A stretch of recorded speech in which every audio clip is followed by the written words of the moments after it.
महाराज जी कहते जे तीर एक मारी ना दूजे तरीके नाल धरती ब्रह्मंड सारा खत्म हो जाऊगा, लभूगा ही नहीं किधर नूं गया। उन्हां दी ताकत बारे आपां जान नहीं सकते। सो इस करके अभ्यास तो महाराज जी नूं जां इकट्ठे होए सिख, महाराज तुसीं कहने हो जमदूतां दी मार नहीं पैंदी, बाणी पढ़िया वाह देखो मेरे साडे सिख ने जाके तुसीं बचन कीता, इहने मेरे सोटियां मारियां जाके 5-4 मेरे बड़ी सट लगी।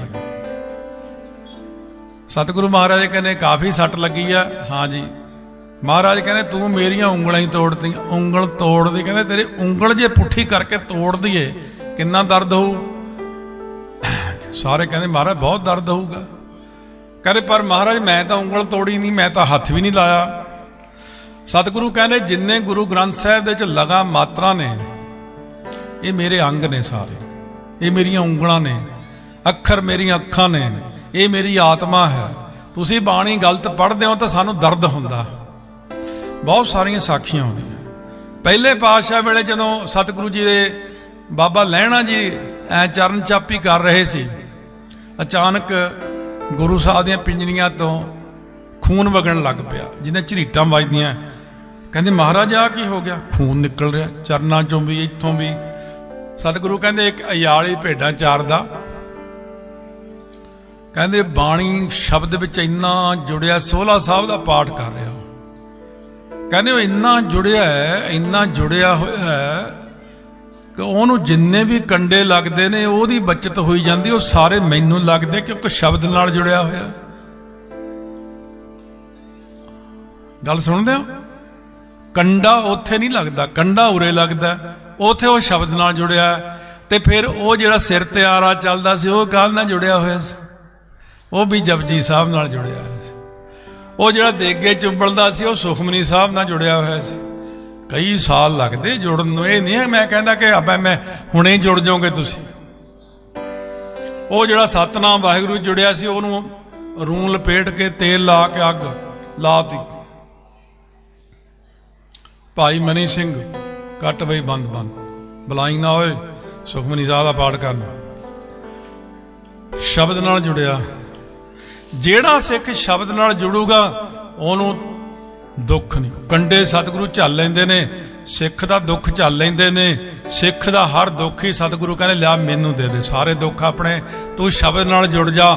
माफ करो तुसी कोई बंदा दो तां होणे विच तुहाडे 2-3-4 हुंदे आ संगत च, इन्हां नूं छड्ड के बाकी किहड़ा शब्द नाल जुड़िया होया? उही गल्लां मारी जांदे, बाबा जी ने सीस तली ते रखिया ही नहीं। जिहड़ा शब्द नाल जुड़दा ना वो ते सीस दे तां की सारे शरीर दे टुकड़े टुकड़े अलग कर दिंदा। सारा शरीर एक बार जुड़ के देखो, गल्लां ना करो निरीਆਂ, ये गल्लां नहीं करनियां। आ जिहड़े बोली जांदे आ, सानू हुक्म नहीं है बोलण दा। सानू किन्ना कुछ हुक्म है भी ना तां सुणना उन्हां नूं, ना जवाब देना, ना बोलना। यह कुकर है भौंक रहा, पिपल का पत्ता खड़खड़ कर रहा, साकत का बकना यों जानो जैसे पवन चुलाई बस।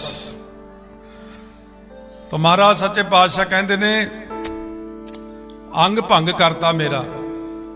भाई दया सिंह ने मौका संभालिया, खड़े होए, महाराज फिर तो असीं सारी बाणी गलत पढ़ते, फिर तो सानू संथ्या कराओ। सतगुरु कहने जंगा जुंदा का समा हुण जदों वेले होए ना जंगा तो फिर दस्यो।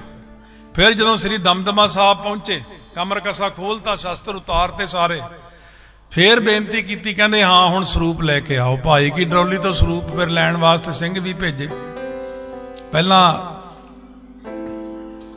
स्वरूप भेजे सी लैण वास्ते धीरमल जी दा भरा सी भागमल। उदों भागमल जिउंदा सी, उन्हें जवाब देता।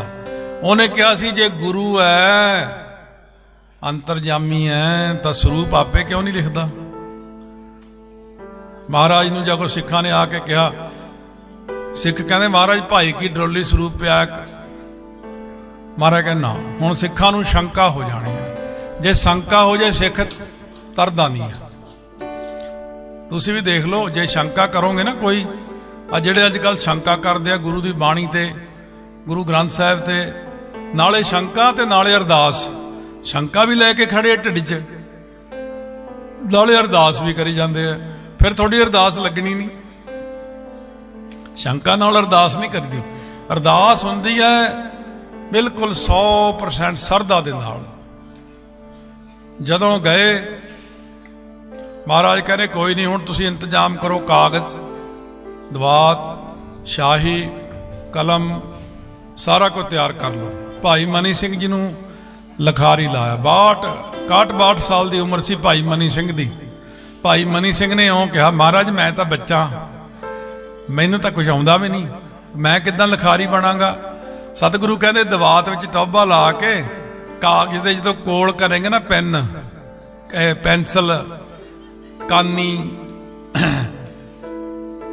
कहंदे तैनूं चलाउण दी लोड़ नहीं है, कानी कानी आपे काम करूगी, लिखण वाला कोई होर है, तू सिर्फ लिखारी नाम दा ही है, बस लिखण वाला कोई होर है।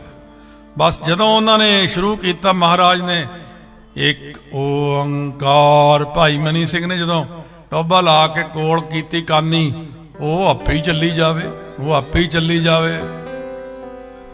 बड़े हैरान होए। महाराज ने मैथों तो सेवा जरिया हुंदा एक, सतगुरु कहने थानू तो असीं एक जरिया बनाउने। 20 लाख फौज चमकौर दी गढ़ी दी ऐ कर देना, 20 लाख क्या 20 करोड़ क्या 20 अरब क्या सृष्टि नाश हो जाए, पर तुहानू वडाई किहने देनी। 1.25 लाख से एक लड़ाऊं, तबै गोबिंद सिंह नाम कहाऊं, इन्हीं को मैं सरदार बनाऊं, इन गरीब सिखों को दूं पातशाही, याद करा मेरी गुरियाई। वो तो एक जरिया है। इस करके साध संगत महाराज सच्चे पातशाह ने बख्शिशां कीतियां। मैं अज कैलकुलेशन कढ़ी, 9 महीने 9 दिन 9 घड़ियां 9 पलां दी मोटा जिहा अंदाजा लाया मैं। जे 9 महीनों का 30 दिनों के हिसाब नाल भी अंदाजा कढ़ीए, वैसे पक्का अंदाजा ले कढ़ूंगा कैलेंडर तो 270 दिन, 9 महीने 9 दिन 279 दिन, 9 घड़ियां 9 पल ला के ला लो भी 280 दिनों में 10.25 अंग रोज लिखवाने हैं, तो 10.25 अंगां दी शाम नूं कथा करनी है। 10.25 अंग दी कथा कलगीधर महाराज ने आप कीती है, ते 48 सिंघां ने वो अर्थ सुने ने बह के। शुरू की कदों महाराज सच्चे पातशाह ने यह कथा 1762 दे विच 1762 दे विच कत्तक दी पूर्णमासी वाले दिन अरदास करके फिर ये कथा प्रारंभ हुई, लिखना शुरू हुई बाणी। महाराज जी ने कथा की 1763 दे विच आके 23 सावण का दिन सी जिदन भोग पिया। 23 सावण असी 4 साल हो गए मनाउंदे नूं, टकसाल का स्थापना दिवस अज तक मनाया ही नहीं किसी ने। क्यों? अजे टकसाल संथ्या करदे 2 साल 4 साल संथ्या की, चलो जी पाठी लग जाने किते, कथा वाले कथा करन लग गए। टकसाल दे विरासत नूं इतिहास नूं सामभणा किने सीगा कि लंगर छकण तक ही सी बस, कि संथ्या ही करनी सी आपां ने। फिर गुरुआं ने जागृति दित्ती सिंघां नूं, उहदां 25 सिंह ला के जपजी साहब दा पाठ रख के ते सारी मर्यादा अनुसार दमदमा साहब बाबा अतर सिंह जी मस्तवाणा दा बुंगा उत्थे फिर पाठ करवाया। अगले साल मैनूं सुनेहा दिता भी तुसीं भी थोड़ा बहुत, मैं कहा आ जाने। उस तो अगले साल फिर कथा की। फिर मैं कथा च बोलिया, जदों महाराज ने सारी कथा संपूर्ण की, 48 दे 48 सिंह बदेह मुक्त हो गए। एक होया राजा जनक बदेही, उदू बाद 48 बदेही होए ने। वो तिन्ना युगां च एक बदेही साडे गुरु साहब ने 48 जनक बदेही पैदा करते कथा सुना के।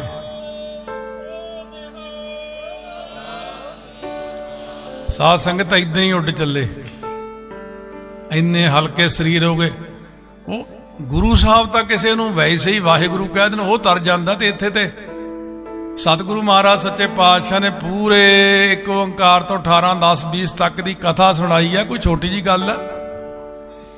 ਮਹਾਰਾਜ ਨੇ ਜਦੋਂ ਕਥਾ ਸੁਣਾਈ, ਸਤਿਗੁਰੂ ਕਹਿੰਦੇ ਭਾਈ ਦੀਪ ਸਿੰਘ, ਭਾਈ ਮਨੀ ਸਿੰਘ, ਭਾਈ ਸਾਰੇ ਨਾ ਜਾਓ ਸੱਚਖੰਡ ਨੂੰ। ਕਹਿੰਦੇ ਮਹਾਰਾਜ ਜੋ ਹੁਣ ਆਨੰਦ ਬਣਿਆ ਹੋਇਆ ਰਹਿ ਜਾਊਗਾ। ਕਹਿੰਦੇ ਭਾਈ ਮਗਰੋਂ ਵੀ ਤਾਂ ਅਰਥ ਪੜਾਉਣੇ ਐ, ਸਿਖਾਉਣੇ ਐ, ਇਹ ਕਥਾ ਵੀ ਸੁਣਾਉਣੀ ਐ, ਬਹੁਤ ਸਾਰੀਆਂ ਗੱਲਾਂ ਜਿਹੜੀਆਂ ਤੁਸੀਂ ਸਾਰੇ ਨਾਲ ਹੀ ਲੈ ਜਾਓਗੇ, ਫਿਰ ਪਿੱਛੋਂ ਕੌਣ ਪੜਾਊਗਾ? ਮੈਂ ਵੀ ਸੰਤਾਂ ਨੂੰ ਕਿਹਾ ਸੀ, ਮੈਂ ਕਿਹਾ ਨਾਲ ਲੈ ਜਾਓ ਮੈਨੂੰ। ਕਹਿੰਦੇ ਵਾਹ ਬਈ ਵਾਹ, ਟਕਸਾਲ ਖਤਮ ਕਰਨੀ ਆ, ਮਗਰ ਵੀ ਤਾਂ ਕੋਈ ਚਾਹੀਦਾ ਸਾਂਭਣ ਵਾਲਾ। ਸਿਆਣੇ ਹੁੰਦੇ ਨੇ ਉਹ ਵੀ ਮਗਰੋਂ ਵੀ ਚਲਾਉਣਾ ਕੁਛ। ਤੇ ਇਸ ਕਰਕੇ ਸਾਧ ਸੰਗਤ ਕਹਿੰਦੇ ਮਹਾਰਾਜ ਫਿਰ ਆਨੰਦ ਖਤਮ ਹੋ ਜਾਊਗਾ ਸਾਡਾ। ਹੁਣ ਤਾਂ ਇੰਨਾ ਆਨੰਦ ਹੈ ਬਸ। ਮਹਾਰਾਜ ਨੇ ਕਿਹਾ ਭਾਈ ਦੀਪ ਸਿੰਘਾ, ਅਸੀਂ ਬਚਨ ਦਿੰਦੇ ਆ, ਜੇ ਤੇਰਾ ਸੀਸ ਧੜ ਤੋਂ ਜੁਦਾ ਵੀ ਹੋ ਗਿਆ ਤਾਂ ਵੀ ਆਨੰਦ ਉਵੇਂ ਹੀ ਬਣਿਆ ਰਹੂਗਾ। ਭਾਈ ਮਨੀਸ਼ਾ, ਤੇਰਾ ਜੇ ਬੰਦ ਵੀ ਕੱਟਿਆ ਗਿਆ ਨਾ, ਤੇਰੇ ਆਨੰਦ ਵਿੱਚ ਫਰਕ ਨਹੀਂ ਪੈਣ ਦਿਆਂਗੇ, ਸਾਡੀ ਜ਼ਿੰਮੇਵਾਰੀ ਹੈ। ਸੋ ਇਸ ਕਰਕੇ ਸਾਧ ਸੰਗਤ ਆਨੰਦ 'ਚ ਫਰਕ ਨਹੀਂ ਪਿਆ, ਤਾਂ ਹੀ ਨਹੀਂ ਪਿਆ। ਉਹ ਵਿਦੇਹ ਮੁਕਤ ਹੋਣ ਕਰਕੇ ਸੀਸ ਐ ਤਲੀ ਤੇ ਰੱਖਤਾ। ਵਿਦੇਹ ਮੁਕਤ ਹੋਣ ਕਰਕੇ ਹੀ ਉਹਨਾਂ ਨੇ ਬੰਦ ਕਟਵਾਇਆ। ਕਦੇ ਗੱਲ ਸੋਚ ਵੀ ਲਿਆ ਕਰੋ, ਕਰਨ ਤੋਂ ਪਹਿਲਾਂ ਗੱਲ ਕਰ ਦੇਣੀ ਆ, ਪਰ ਉਹ ਸੋਚਣੀ ਨਹੀਂ ਵੀ ਗੱਲ ਹੈ ਵਿਚਲੀ ਕੀ ਹੈ। ਇਹ ਜਿਹੜੇ ਵਿਦੇਹ ਮੁਕਤ ਹੁੰਦੇ ਨੇ, ਹੁਣ ਤੁਹਾਡੇ ਤੇ ਕਦੇ ਤੁਹਾਡੀਆਂ ਕੋਲਾਂ ਵਿੱਚ ਕਰੋੜਾਂ ਸਾਲ ਪਹਿਲਾਂ ਵੀ ਨਹੀਂ ਕੋਈ ਵਿਦੇਹ ਮੁਕਤ ਹੋਇਆ ਹੋਣਾ। ਗੱਲ ਤੁਸੀਂ ਕਰਦੇ ਹੋ ਵਿਦੇਹੀ ਦੀ। ਤੁਸੀਂ ਤਾਂ ਪਹਿਲੀ ਅਵਸਥਾ 'ਚ ਨਹੀਂ ਹੈਗੇ। ਬੈਖਰੀ ਬਾਣੀ, ਮੱਧਮਾ ਬਾਣੀ, ਪਸੰਤੀ, ਭਰਾ, ਰੋਮ ਰੋਮ ਜਾਪ, ਕੋਈ ਹੈ ਅਵਸਥਾ? ਉਹ ਰਸ ਆਇਆ ਜਮਾਨ 'ਚ, ਐਵੇਂ ਨਹੀਂ ਉੱਠ ਕੇ ਬੋਲ ਦਈਦਾ ਕੋਈ ਗੱਲ। ਉਸ ਵਕਤ ਸਾਧ ਸੰਗਤ ਮਹਾਰਾਜ ਸੱਚੇ ਪਾਤਸ਼ਾਹ ਨੇ ਸੰਥਿਆ ਕਰਵਾਈ। ਬਾਬਾ ਦੀਪ ਸਿੰਘ ਜੀ ਨੂੰ ਥਾਪਿਆ ਮੁਖੀ ਉੱਥੇ, ਭਾਈ ਮਨੀ ਸਿੰਘ ਨੂੰ ਸ੍ਰੀ ਅੰਮ੍ਰਿਤਸਰ ਸਾਹਿਬ, ਔਰ ਉਹਨਾਂ ਨੇ ਉੱਥੇ ਸੰਥਿਆ ਕਰਾਈ। ਆ ਸੱਤੋ ਕੀ ਗਲੀ ਵਾਲੇ ਮਹਾਂਪੁਰਖ, ਔਰ ਉੱਥੇ ਬਾਬਾ ਦੀਪ ਸਿੰਘ ਨੇ ਸੰਥਿਆ ਕਰਾਈ।